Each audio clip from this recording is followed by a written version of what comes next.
By the time of the first station, Jesus had been captured by the Jews. But because Judea was ruled by the Roman Empire, they had to ask the governor, Pilate, for permission to carry out the execution. Who would you be? I am Jesus of Nazareth. Well, what crime are you committed of? They say I am King of the Jews. Are you King of the Jews? You said it, not I. What do you want me to do with him? He is your king. We have no king but Caesar. Crucify him. Crucify him. Are you sure he is your king? He has done nothing wrong. Crucify him. Crucify him. Crucify him. Crucify him. Crucify him. Crucify him. Crucify him. But what is it that he's done? As far as I'm concerned, he hasn't done anything wrong. He has spoken blasphemy. He says he's the Son of God. He said he could tear down the temple and rebuild it in 3 days.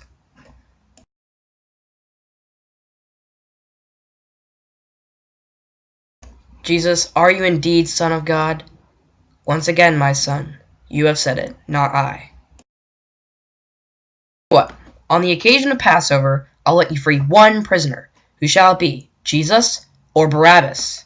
Bring Barabbas! Bring Barabbas! Bring Barabbas! An innocent person. I will not be responsible for the murder of an innocent man. Do what you want with him. I wash my hands from this man's blood. Let's get going. Station. Jesus has to carry his cross.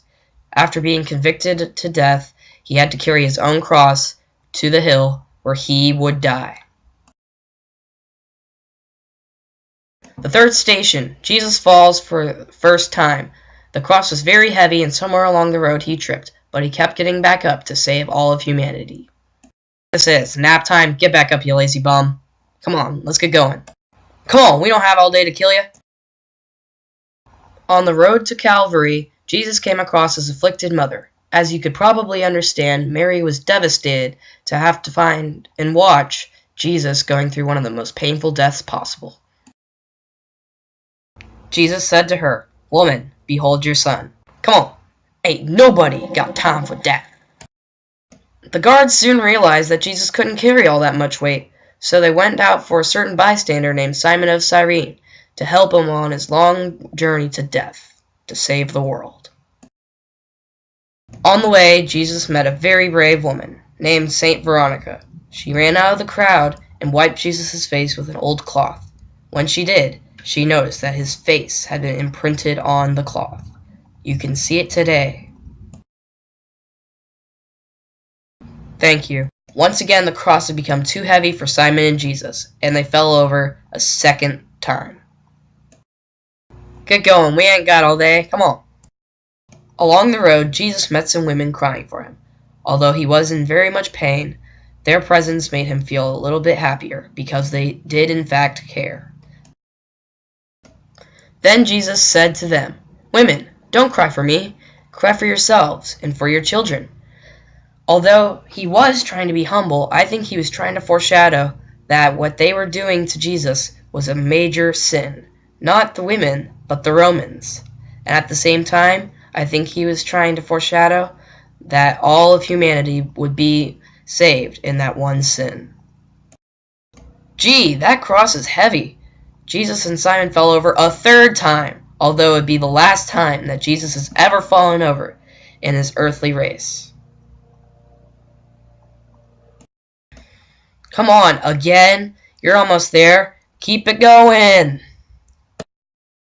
Now they had to humiliate Jesus one final time before his death. They stripped him of his clothing in front of everyone, and cast him into lots, and gambled for each individual piece.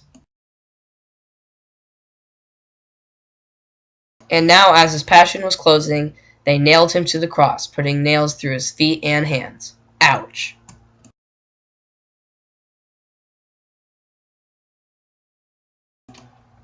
And now, the Passion of Christ our Lord came to a close. Jesus died on the cross. He had been through a lot of pain, and now he was dead. As soon as that happened, the doors of heaven swung open. He gave up his life not only for me, not only for you, but for all the world, and for all who would live in it. At the very moment Jesus died, the land became dark, and the gates of heaven swung open for everyone. Let us have a moment of silence.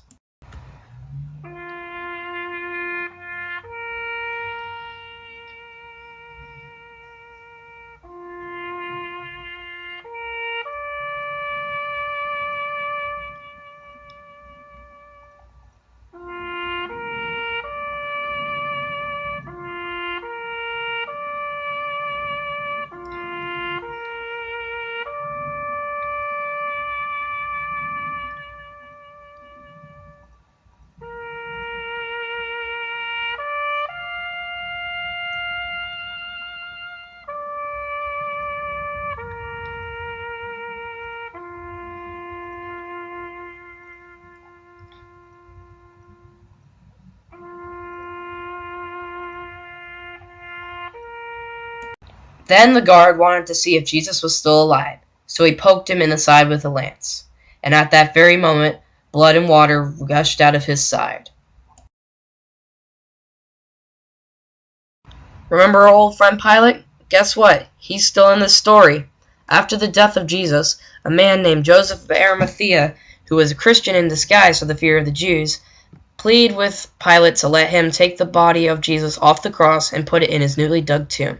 Pilate agreed. At the same time, the Jews were afraid that the people of Jesus would steal his body to prove that he resurrected. So they pleaded with Pilate, and Pilate agreed to let a guard the tomb.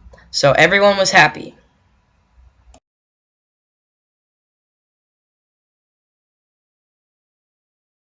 Speaking of good old Joseph of Arimathea, there he is now taking Jesus' body off the cross to go put it in his newly dug tomb.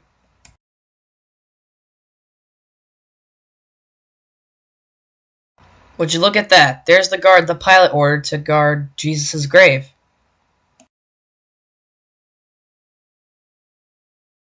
Hey, would you looky there? The door's lifting up. I wonder what that means. Hey, what's going on back there? Uh-oh.